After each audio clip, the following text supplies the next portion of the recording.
Hey, welcome to the channel. So in the last video we rebuilt this Thermoquad carburetor and got it put on the car. Today we're going to fire it up and get it tuned. So I haven't tuned anything on it. I bolted it on just like I did in the last video, and I haven't touched anything.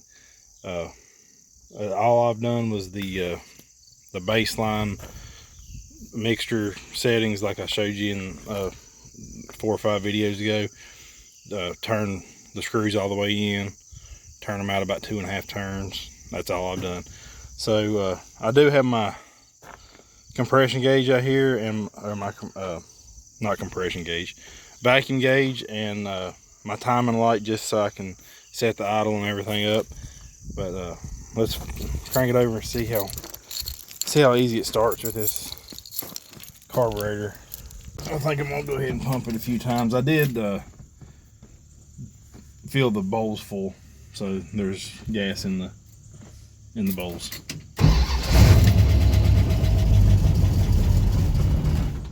Alright, so it started right up. I didn't even pump the gas. It started up and died, so it tells me I need to tighten my idle screw down just a little bit. Idle screws in, which the fast idle should hold it open, so that may not even been what it was.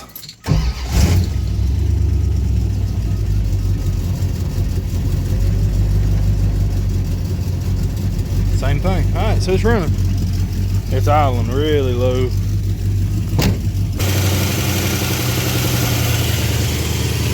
About 12.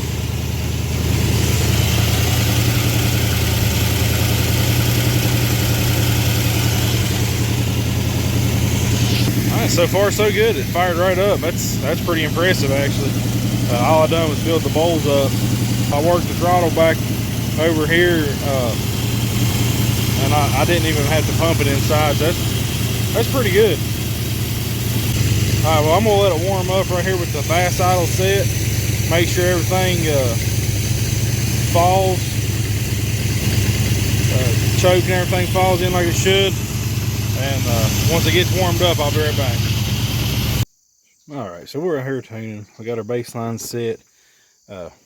Running cold, it runs good. With the choke on, the fast idle and everything, it's running really good. I am having an issue once it gets to temperature.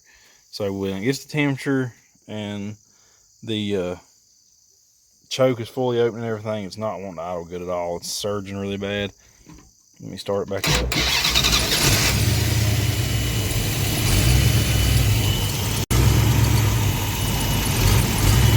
You can see it's just surging and barely running. When I turn the idle speed up,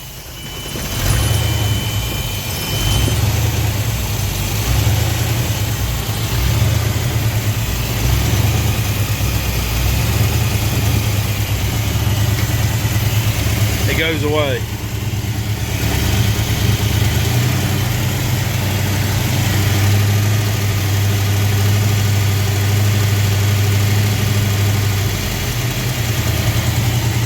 So right there, it's idling at about 1200, and it's running good right there, but I don't really want it to be idling at 1200 all the time. So I played with my metering rod height, I played with the mixture screws, and I can't seem to really get it sorted out. It's weird because it runs better with a vacuum leak. I think it's lean on the idle side, so I may have to go back up a size in those jets again. I think maybe where I went small, it's just leaned it out too much. But I'm gonna keep working on it. If I solve it, I'll show you on camera what I did. Alrighty, so here's where we're at.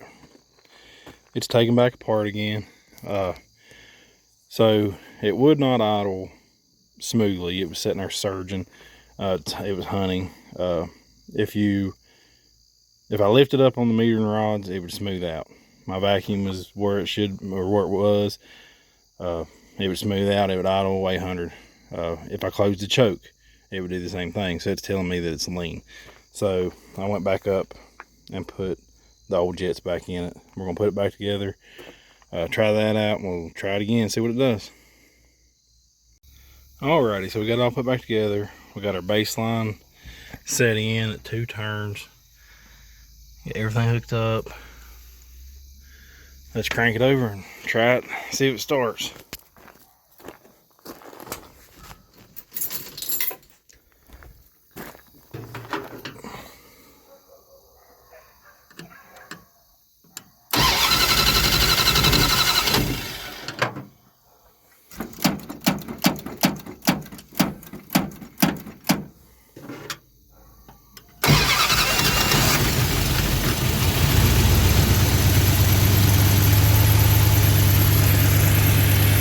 Oh yeah, much better.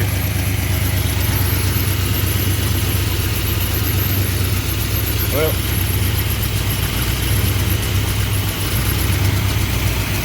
it was better for a second, now it's surging again.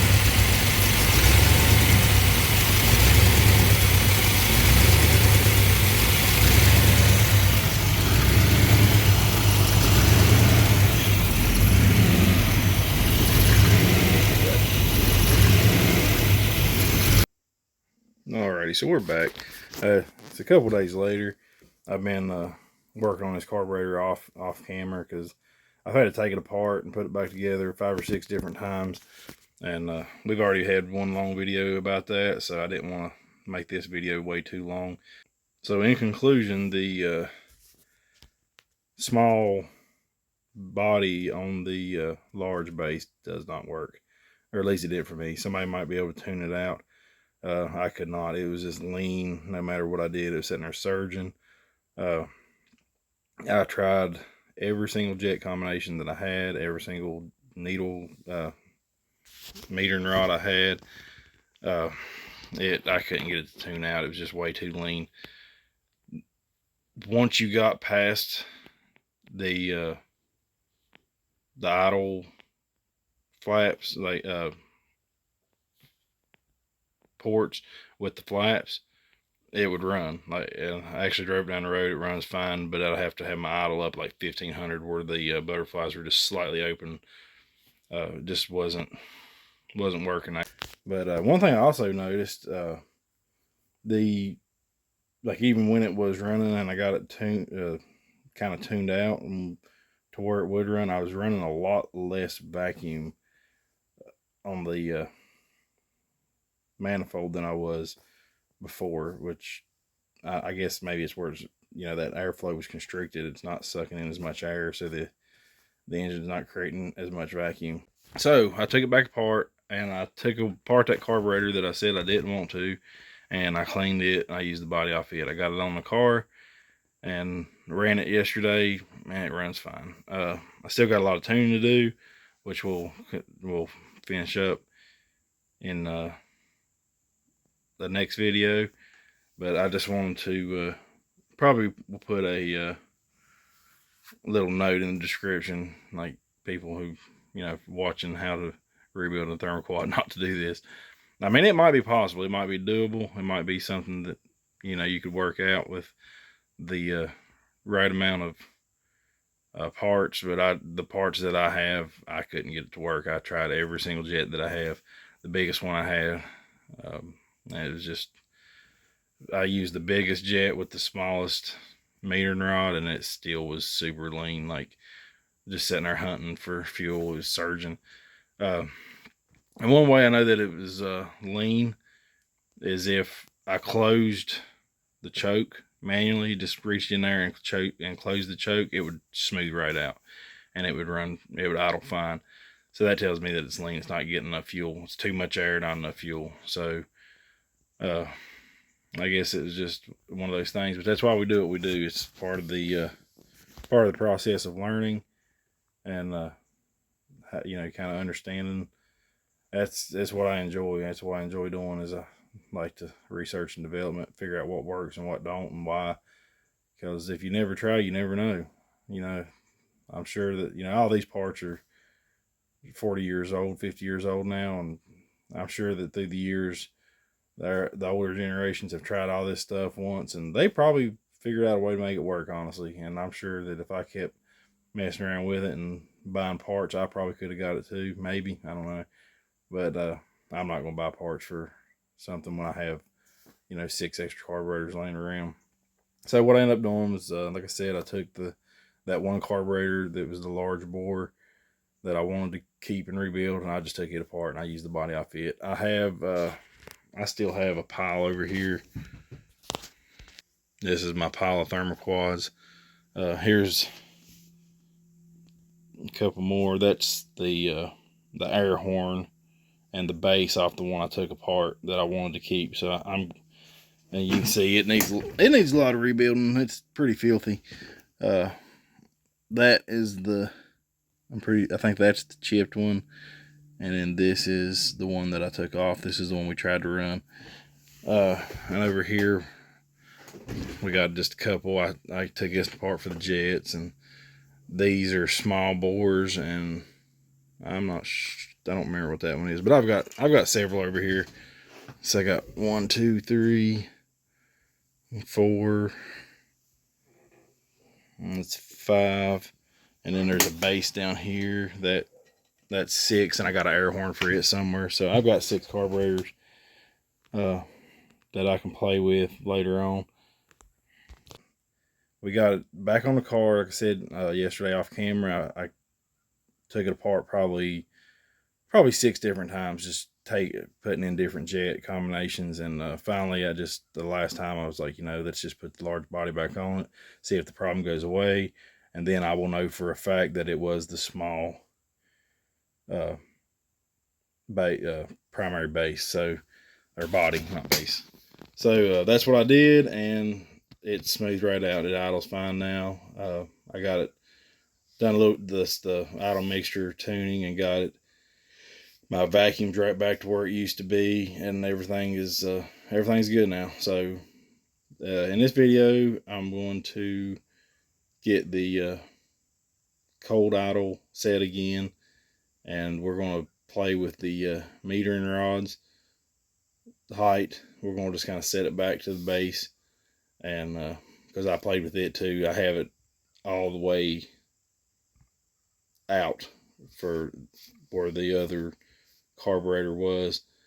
I was trying to get it to richen up some, so it's all the way out with the biggest jets that I had and the smallest rods, and it was still too lean. So we're gonna get all that set up, and we'll start it up and run it and try to get it tuned in. All right, so we're here with the car. It has not been started. It is completely cold. We just want to check, make sure the choke is closed, which it is, and the fast idle is on the first step, which it is. And when you hit the gas, it should stay on that first step.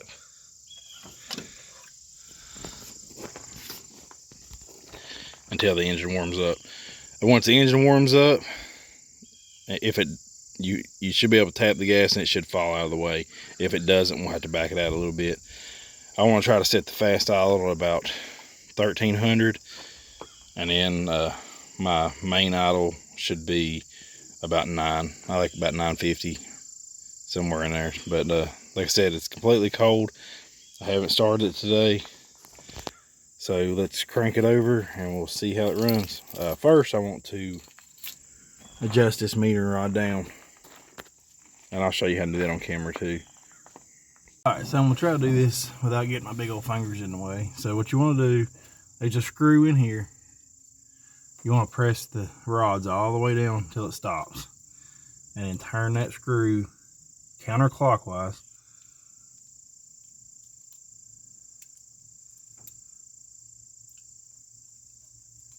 Until the rods stop moving.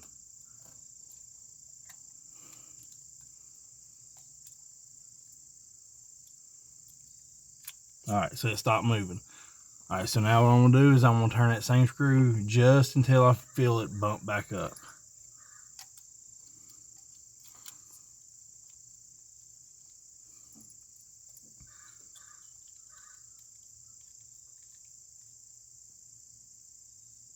All right, that's it.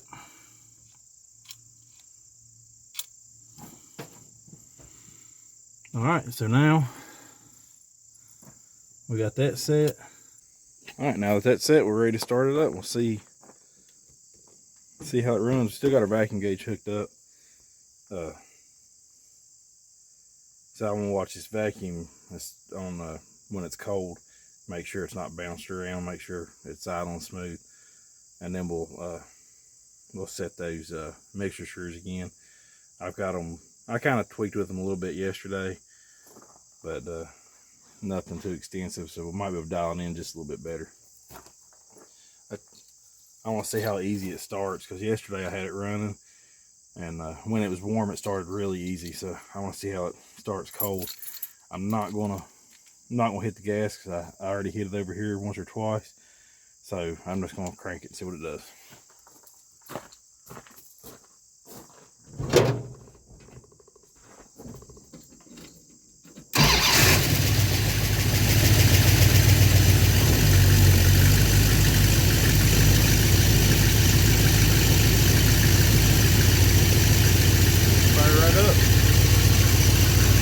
That started super easy, actually.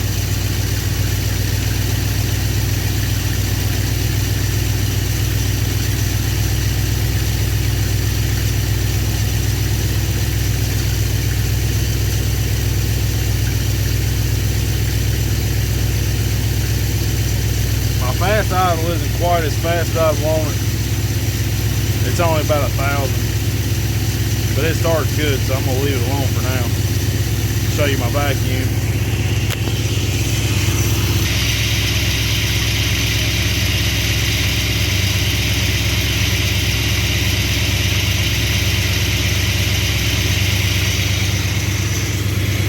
It's holding steady and between 15 and 20, so that's good.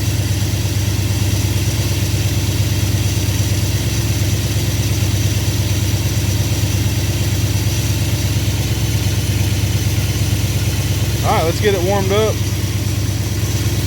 See what it does. All right, so it's completely warmed up.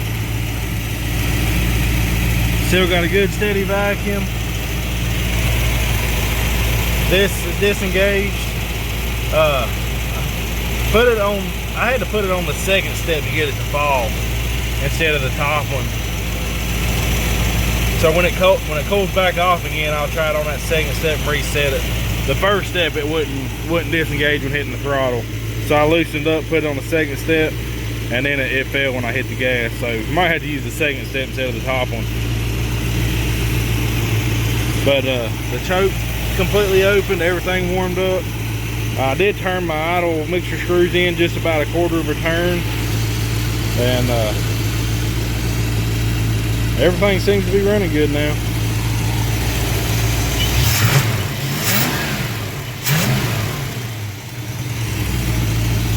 I still got to do some adjustment on this air flat, but I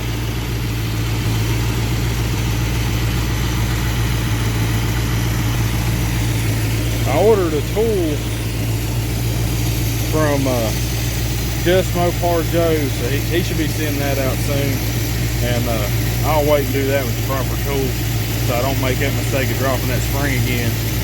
That's kind of what started this whole thing. So we'll wait for the tool to do that. But that's gonna go ahead and wrap this one up. I got it back to running good, at least in the primaries. We'll get those secondaries sorted out in a different video. Thanks for watching. See you next time.